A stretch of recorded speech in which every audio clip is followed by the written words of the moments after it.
पहले के अध्याय में आपने जाना था कि किस प्रकार देवर्षि नारद ने कठिन तपस्या की थी और जिस वन में, जिस आश्रम में उन्होंने तपस्या की थी, उस आश्रम में आखिरकार क्यों कामदेव का कोई भी असर नारद मुनि पर नहीं पड़ा था। अगर आप इस बारे में जानना चाहते हैं तो इसके पहले के अध्याय को आप जरूर सुनिएगा। श्री सूत जी महाराज कहते हैं, हे महर्षियों, जब नारद मुनि इच्छानुसार वहां से चले गए तब भगवान शिव की इच्छा से माया विशारद श्री हरि ने तत्काल अपनी माया प्रकट की। उन्होंने मुनि के मार्ग में एक विशाल नगर की रचना कर दी जिसका विस्तार 100 योजन था। बड़ा ही अद्भुत नगर, बड़ा ही मनोहर था। भगवान ने उसे अपने वैकुंठ लोक से भी अधिक रमणीय सुंदर बनाया था। नाना प्रकार की वस्तुएं उस नगर की शोभा बढ़ा रही थी। वहां स्त्रियों और पुरुषों के लिए बहुत से विहार स्थल थे। वह श्रेष्ठ नगर चारों वर्णों के लोगों से भरा हुआ था। वहां शील निधि नामक ऐश्वर्यशाली राजा राज्य करते थे। वे अपनी पुत्री का स्वयंवर करने के लिए तैयार थे, अतः उन्होंने महान उत्सव का आयोजन किया हुआ था। उनकी कन्या का वरण करने के लिए उत्सुक होकर चारों दिशाओं से बहुत से राजकुमार भी पधारे थे, जो नाना प्रकार की वेशभूषा और सुंदर शोभा से प्रकाशित हो रहे थे।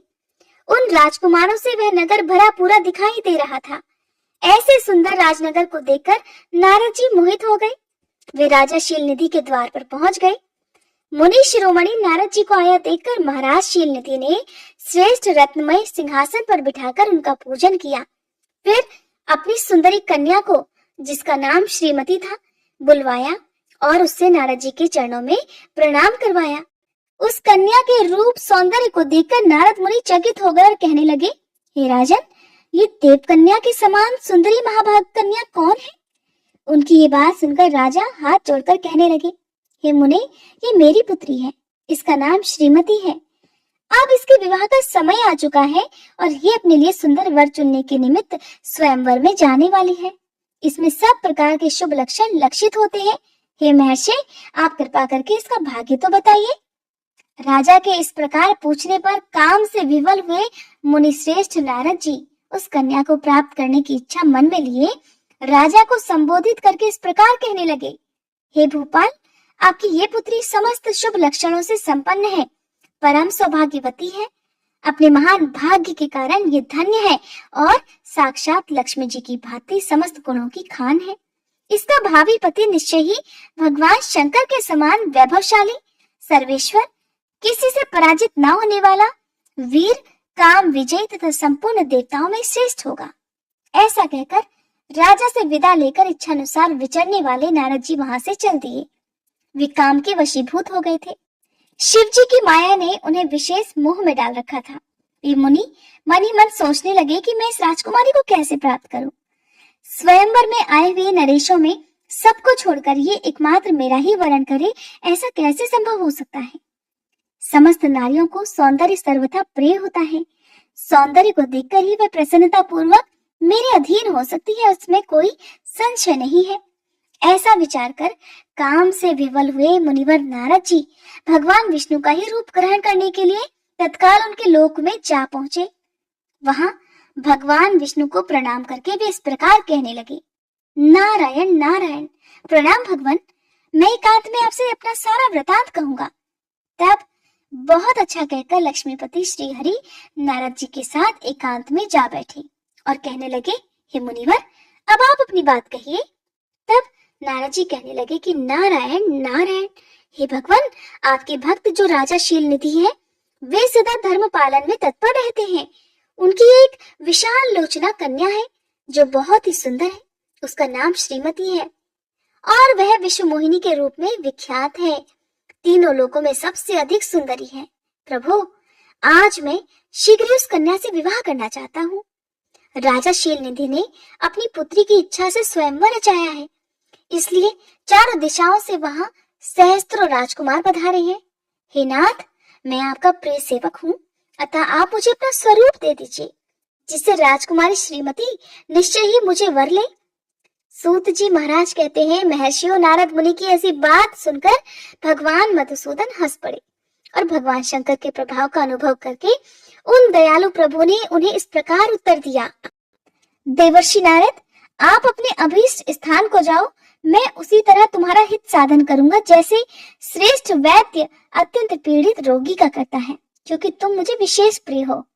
ऐसा कहकर भगवान विष्णु ने नारद मुनि को मुख तो वानर का दे दिया और शेष अंगों में अपने जैसा स्वरूप देकर वे वहां से अंतर्ध्यान हो गए। भगवान की पूर्वोक्त बात सुनकर और उनका मनोहर रूप प्राप्त हो गया ऐसा समझकर नारद जी को बड़ा हर्ष हुआ। वे अपने आप को कृतकृत्य मानने लगे। भगवान ने क्या प्रयत्न किया है इसको वे समझ नहीं पाए। फिर मुनि श्रेष्ठ नारद जी शीघ्र ही उस स्थान पर जा पहुंचे जहां पर राजा शीलनिधि ने राजकुमारों से भरी हुई स्वयंवर सभा का आयोजन किया हुआ था। हे महर्षियों, राजपुत्रों से घिरी हुई वह दिव्य स्वयंवर सभा दूसरी इंद्र सभा के समान अत्यंत शोभा पा रही थी। नारद जी उस राजसभा में जा बैठे और वहां बैठकर प्रसन्न मन से बार बार यही सोचने लगे कि मैं भगवान विष्णु के समान सुंदर रूप धारण किए हुए हूँ, अतः वह राजकुमारी अवश्य ही मेरा वरण करेगी, दूसरे का तो कर ही नहीं सकती। और नारद जी, उन्हें तो इस बात का ज्ञान ही नहीं था कि मेरा मुंह कितना कुरूप है। उस सभा में बैठे हुए सभी मनुष्यों ने मुनि को उनके पूर्व रूप में ही देखा। राजकुमार आदि कोई भी उनके रूप परिवर्तन के रहस्य को नहीं जान पाए। वहां नारद जी की रक्षा के लिए भगवान रुद्र के 2 पार्षद आए हुए थे, जो कि ब्राह्मण का रूप धारण करके गूढ़ भाव से वहां पर बैठे हुए थे। वे ही नारद जी के रूप परिवर्तन के उत्तम भेद को जानते थे। मुनि को कामवेश से मूढ़ हुआ जानकर वे दोनों पार्षद उनके निकट गए और आपस में बातचीत करते हुए उनकी हंसी उड़ाने लगे। परंतु देवर्षि नारद तो काम से विवल हो रहे थे, अतः उन्होंने उनकी यथार्थ बात भी अनसुनी कर दी। वे मोहित होकर श्रीमती को प्राप्त करने की इच्छा से उसके आगमन की प्रतीक्षा करने लगे। इसी बीच वह सुंदरी राजकन्या स्त्रियों से घिरी हुई अंतःपुर से वहां आई। उसने अपने हाथ में सोने की एक सुंदर माला ले रखी थी। वह शुभ लक्षणा राजकुमारी स्वयंवर के मध्य भाग में लक्ष्मी जी के समान खड़ी हुई अपूर्व शोभा पा रही थी। उत्तम व्रत का पालन करने वाली वह भूप कन्या माला हाथ में लेकर अपने मन के अनुरूप वर का अन्वेषण करती हुई सारी सभा में घूमने लगी। नारद मुनि का भगवान विष्णु के समान शरीर और वानर जैसा मुंह देखकर वो क्रोधित हो गई और उनकी ओर से दृष्टि हटाकर प्रसन्न मन से दूसरी ओर चली गई। स्वयंवर सभा में अपने मनोवांछित वर को ना देखकर वह भयभीत हो गई। राजकुमारी उस सभा के भीतर चुपचाप खड़ी रह गई। उसने किसी के भी गले में जयमाला नहीं डाली। इतने में ही राजा के समान वेशभूषा धारण किए भगवान विष्णु वहां आ पहुंचे। किन्हीं दूसरे लोगों ने उनको वहां नहीं देखा, केवल उस कन्या की ही दृष्टि उन पर पड़ी। भगवान को देखते ही उस परम सुंदरी राजकुमारी का मुख प्रसन्नता से खिल उठा। उसने तत्काल ही उनके कंठ में वह माला पहना दी। राजा का रूप धारण करने वाले भगवान विष्णु उस राजकुमारी को अपने साथ लेकर तुरंत ही अदृश्य हो गए और अपने धाम में जा पहुंचे। इधर सब राजकुमार श्रीमती की ओर से निराश हो गए। नारद मुनि तो काम वेदना से आतुर हो रहे थे, इसलिए वे अत्यंत विफल हो उठे। तब वे दोनों विप्र रूपधारी ज्ञान विशारद रुद्रगण काम विवल नारद जी से उसी क्षण कहने लगे, हे नारद जी, हे मुने, आप तो व्यर्थ ही काम से मोहित हो रहे हो और सौंदर्य के बल से राजकुमारी को पाना चाहते हो। अपना वानर के समान घृणित मुंह तो देख लो। सूत जी कहते हैं, हे महर्षियों, उन रुद्रगणों का यह वचन सुनकर नारद जी को बड़ा विस्मय हुआ। वे शिव की माया से मोहित थे। उन्होंने दर्पण में अपना मुंह देखा। वानर के समान अपना मुंह देखकर वे तुरंत ही क्रोध से जल उठे और माया से मोहित होने के कारण उन दोनों शिवगणों को वहां श्राप देते हुए कहने लगे, अरे तुम दोनों ने मुझ ब्राह्मण का उपहास किया है, अतः तुम ब्राह्मण के वीर्य से उत्पन्न राक्षस हो जाओ। ब्राह्मण की संतान होने पर भी तुम्हारे आकार राक्षस के समान ही होंगे। इस प्रकार अपने लिए श्राप सुनकर वे दोनों ज्ञान शिरोमणि शिवगण मुनि को मोहित जानकर कुछ नहीं बोले। ब्राह्मणों, वे सदा सब घटनाओं में भगवान शिव की ही इच्छा मानते थे, अतः उदासीन भाव से अपने अपने स्थान को चले गए और भगवान शिव की स्तुति करने लगे। श्री सूत जी कहते हैं, हे महर्षियों, माया मोहित नारद मुनि उन दोनों शिवगणों को यथोचित शाप देकर भी भगवान शिव के इच्छावश मोह निद्रा से जाग नहीं सके। वे भगवान विष्णु के किए हुए कपट को याद करके मन में दुस्सह क्रोध लिए विष्णु लोक को गए और समिधा पाकर प्रज्वलित हुए अग्निदेव की भांति क्रोध से जलते हुए कहने लगे, उनका ज्ञान नष्ट हो गया था, इसलिए वे दुर्वचनपूर्ण व्यंग सुनाने लगे। नारद जी कहने लगे, अरे तुम बड़े दुष्ट हो, कपटी हो और समस्त विश्व को मोह में डाले रहते हो। दूसरों का उत्साह या उत्कर्ष तुमसे सहा नहीं जाता। तुम मायावी हो, तुम्हारा अंतःकरण मलिन है। पूर्व काल में तुम्ही ने मोहनी रूप धारण करके कपट किया। असुरों को वारुणी ने मदिरा पिलाई, उन्हें अमृत नहीं पीने दिया। छल कपट में ही अनुराग रखने वाले हरे, यदि महेश्वर रुद्र दया करके विष न पी लेते तो तुम्हारी सारी माया उसी दिन समाप्त हो जाती। विष्णुदेव, कपट पूर्ण चाल तुम्हें अधिक प्रिय है। तुम्हारा स्वभाव बिल्कुल अच्छा नहीं है, तब भी भगवान शंकर ने तुम्हें स्वतंत्र बना दिया है। तुम्हारी इस चाल ढाल को समझकर अब तो भगवान शिव भी पश्चाताप करते होंगे। अपनी वाणी रूप वेद की प्रामाणिकता स्थापित करने वाले महादेव जी ने ब्राह्मण को सर्वोपरि बताया है। अरे इस बात को जानकर आज मैं बलपूर्वक तुम्हें ऐसी सीख दूंगा जिससे तुम फिर कभी कहीं भी ऐसा कर्म नहीं कर सकोगे। अब तक तुम्हें किसी शक्तिशाली या तेजस्वी पुरुष से पाला नहीं पड़ा था, इसलिए आज तक तुम निडर बने हुए हो। परंतु विष्णु, अब तुम्हें अपनी करनी का पूरा पूरा फल मिलेगा। भगवान विष्णु से ऐसा कहकर माया मोहित नारद मुनि अपने ब्रह्म तेज का प्रदर्शन करते हुए क्रोध से खिन्न हो उठे और शाप देते हुए कहने लगे, हे विष्णु, तुमने स्त्री के लिए मुझे व्याकुल किया है।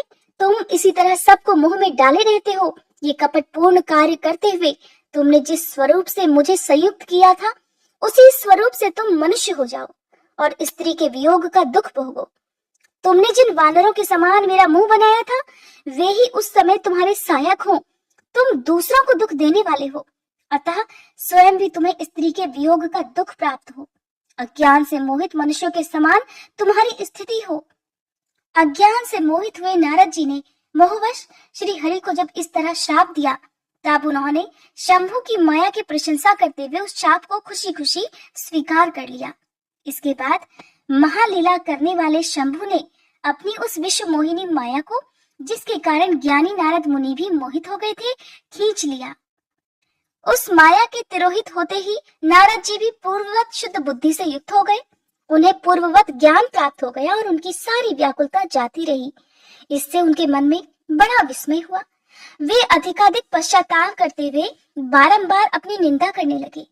उस समय उन्होंने ज्ञानी को भी मुंह में डालने वाली भगवान शंभु की माया की सराहना की।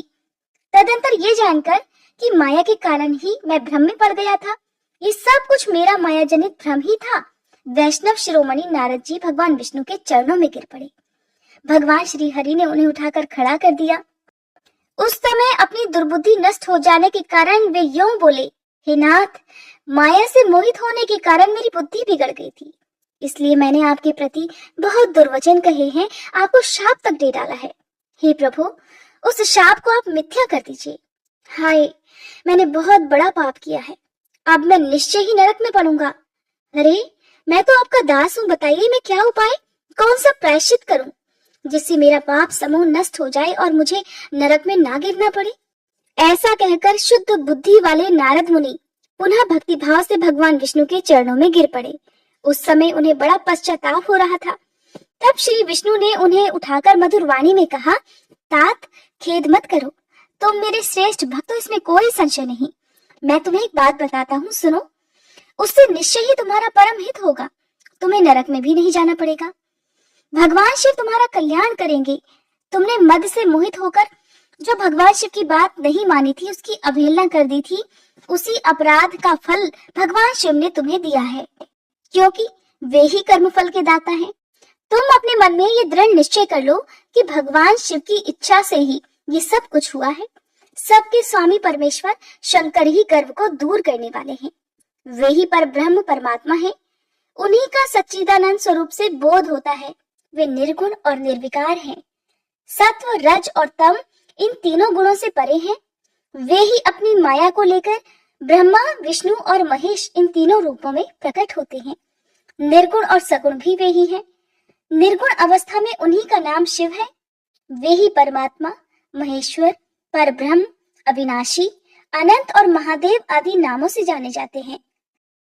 उन्हीं की सेवा से ब्रह्मा जी जगत के सृष्टा हुए हैं और मैं तीनों लोगों का पालन करता हूँ। वे स्वयं ही रुद्र रूप से सदा सबका संहार करते हैं। वे शिव स्वरूप से सबके साक्षी हैं, माया से भिन्न और निर्गुण हैं। स्वतंत्र होने के कारण वे अपनी इच्छा के अनुसार चलते हैं। उनका विहार, आचार, व्यवहार उत्तम है और वे अपने भक्तों पर दया करने वाले हैं। हे नारद मुनि, मैं तुम्हें एक सुंदर उपाय बताता हूँ जो सुखद, समस्त पापों का नाशक और सदा भोग और मोक्ष देने वाला है। तुम उसे सुनो। अपने सारे संशयों को त्याग कर तुम भगवान शंकर के सुयश का गान करो और सदा अनन्य भाव से शिव के शतनाम स्तोत्र का पाठ करो। हे मुनि, तुम निरंतर उन्हीं की उपासना और उन्हीं का भजन करो, उन्हीं के यश को सुनो और गाओ तथा प्रतिदिन उन्हीं की पूजा अर्चना करते रहो। हे नारद, जो शरीर, मन और वाणी द्वारा भगवान शंकर की उपासना करता है उसे पंडित या ज्ञानी जानना चाहिए। वह जीवन मुक्त कहलाता है। शिव इसी नाम रूपी दावानल से बड़े बड़े पातकों के असंख्य पर्वत अनायास भस्म हो जाते हैं। ये सत्य है, ये बिल्कुल सत्य है और इसमें जरा भी संशय नहीं है। जो भगवान के नाम रूपी नौका का आश्रय लेते हैं वे संसार सागर से पार हो जाते हैं। संसार के मूलभूत उनके सारे पाप निस्संदेह नष्ट हो जाते हैं। हे महामुनि, संसार के मूलभूत जो पातक रूपी वृक्ष है उनका शिवनाम रूपी कुठार से निश्चय ही नाश हो जाता है। जो लोग पाप रूपी दावानल से पीड़ित हैं उन्हें शिवनाम रूपी अमृत का पान करना चाहिए। पाप दावाग्नि से दग्ध होने वाले प्राणियों को उस अर्थात शिवनाम अमृत के बिना शांति नहीं मिल सकती। संपूर्ण वेदों का अवलोकन करके पूर्ववर्ती विद्वानों ने भी यही निश्चय किया है कि भगवान शिव की पूजा ही उत्कृष्ट साधन और जन्म मरण रूपी संसार बंधन के नाश का उपाय है। आज से यत्न पूर्वक सावधान रहकर विधि विधान के साथ भक्ति भाव से नित्य निरंतर जगदम्बा पार्वती सहित महेश्वर सदाशिव का भजन करो। नित्य शिव की ही कथा सुनो और कहो तथा अत्यंत यत्न करके बारंबार शिव भक्तों का पूजन करो। हे मुनि श्रेष्ठ, अपने हृदय में भगवान शिव के उज्जवल चरणारविंदों की स्थापना करके पहले शिव के तीर्थों में विचरो। हे मुनि, इस प्रकार परमात्मा शंकर के अनुपम महात्म्य का दर्शन करते हुए अंत में आनंद वन अर्थात काशी को जाओ। वह स्थान भगवान शिव को बहुत ही प्रिय है। वहां भक्ति पूर्वक विश्वनाथ जी का दर्शन पूजन करो। विशेषतः उनकी स्तुति वंदना करके तुम संशय रहित हो जाओगे। हे नारद जी, इसके बाद तुम्हें मेरी आज्ञा से भक्ति पूर्वक अपने मनोरथ की सिद्धि के लिए निश्चय ही ब्रह्मलोक में जाना चाहिए। वहां अपने पिता ब्रह्मा जी की विशेष रूप से स्तुति वंदना करके तुम्हें प्रसन्नता पूर्ण हृदय से बारंबार शिव महिमा के विषय में प्रश्न करना चाहिए। ब्रह्मा जी शिव भक्तों में श्रेष्ठ हैं। वे तुम्हें बड़ी प्रसन्नता के साथ भगवान शंकर का महात्म्य और शतनाम स्तोत्र सुनाएंगे। हे नारद मुनि, आज से तुम शिव आराधना में तत्पर रहने वाले शिव भक्त हो जाओ और विशेष रूप से मोक्ष के भागी बनो। भगवान शिव तुम्हारा कल्याण करेंगे। इस प्रकार प्रसन्न हुए भगवान विष्णु नारद मुनि को प्रेम पूर्वक उपदेश देकर श्री शिव का स्मरण, वंदन और स्तवन करके वहां से अंतर्ध्यान हो गए।